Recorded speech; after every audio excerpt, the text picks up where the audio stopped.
সম্পূর্ণ টিউটোরিয়াল সিরিজটি পেতে প্রিমিয়াম রেজিস্ট্রেশন করুন www.laravel.Rabbil.com এ অথবা ফোন করুন ভিডিওর ডেসক্রিপশনে দেওয়া হেল্পলাইনের মোবাইল নম্বরে। তো টেবিলে অনেকগুলো রো আছে। আমি যখন নতুন কোনো ভিডিও পাবলিশ করি তখন টেবিলে কিন্তু অটোমেটিকলি একটা করে নতুন রো এখানে অ্যাড হয়ে যায়। তো এখানে এই যে এতগুলো রো আমার আছে, এতগুলো রো তো আমি কোড লিখে লিখে তৈরি করে নিই। আমি করেছি কি, একটি রো বানিয়েছি, সেই রোটিকে কিন্তু আমি লুপ দিয়ে ঘুরিয়ে ঘুরিয়ে অনেকগুলো রো বানিয়েছি। যখন আমি 5টা ডাটা লোড করছি তখন আমার লুপ 5বার ঘুরছে।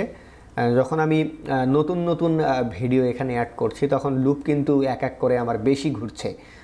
তো লুপের যে লিমিট, সেই লিমিট বেড়ে যাচ্ছে আর নতুন নতুন রো এখানে তৈরি হচ্ছে।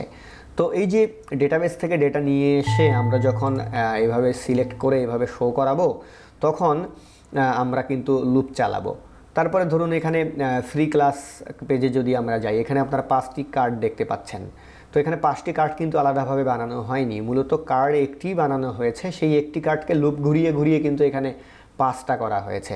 ডাটাবেস থেকে যখন ডাটা 6টা আসবে, লুপ কিন্তু 6বার ঘুরে এখানে 6টা হয়ে যাবে। ডাটাবেস থেকে যদি 100টা ডাটা আসে তাহলে লুপ এখানে 100বার ঘুরে এখানে 100টা কার্ড তৈরি হয়ে যাবে। তো মূলত ভিউয়ের মধ্যে এই কারণেই কিন্তু লুপ খুবই গুরুত্বপূর্ণ একটা বিষয়। তো চলে যাচ্ছি আমি ভিজুয়াল স্টুডিও কোডে। এখানে এসে এখন আমরা করব কি, লুপ দিয়ে ধরুন এখানে আমরা 10টি বাটন তৈরি করব, বা ধরুন লুপ ঘুরিয়ে আমরা এখানে 100টি বাটন তৈরি করব। রিলোড দিচ্ছি আমি। তো রিলোড দেওয়ার সাথে খেয়াল করে দেখুন এখানে মোটে আমাদের 100টি বাটন কিন্তু এখানে তৈরি হয়ে 29 পর্যন্ত সব ভ্যালুগুলো আমার কিন্তু এখানে ধরুন এই যে আমার এই ইমেজটি আছে, এই ইমেজটি আমি শো করাতে চাচ্ছি, বারবার শো করাবো। তো এই ইমেজের ইউআরএলটা আমি নিয়ে নিলাম। তো রিলোড দেওয়ার সাথে খেয়াল করে দেখুন ইমেজটা ঘুরে ঘুরে কয়বার হয়ে গেল আমার, মোটে 100বার হয়ে গেল।